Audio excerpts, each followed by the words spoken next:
Hər vaxtınız xeyir olsun. Kanala abunə olub, videonu bəyənib dostlarınızla paylaşmağı unutmayın. Bu sual dekabrın 28-i 11-ci siniflərə OTK buraxılış imtahanında salınıb. Qrafikə baxırıq, işçi sayı verilib və müddət verilib. Burada 16 işçi həmin işi neçə günə yerinə yetirər, bunu tapmaq lazımdır. Gəlin baxaq qrafikdən. 12 işçi n üstəgəl 5 saata yerinə yetirər. N üstəgəl 5. N plus 1 işçi 18 saata yerinə yetirər. Biz bilirik ki, işçi sayı artanda zaman azalar, iş daha tez bitər. Ona görə də biz qarşı-qarşıya bu kəmiyyətləri bir-birinə vuracağıq. Burada əlaqə tərs mütənasibdir.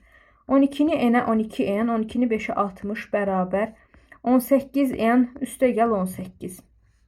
12-dən 18 çıxırıq. Mənfi 6n, çünki dəyişənlər sağdan sola keçəndə əks işarə ilə keçir. 18-dən 60 çıxarıq, mənfi 42. Və mənfi 42-ni mənfi 6-ya bölərik, olar 7. N-in yerinə hər yerdə 7 qoysaq, burada 8 olacaq onda, burada da 12 olacaq. İndi gəlin qrafikə baxaq. Məsələn, 8 işçi 18 saata yerinə yetirirsə, bəs 16 işçi neçə saata yerinə yetirər? X saata yazaq.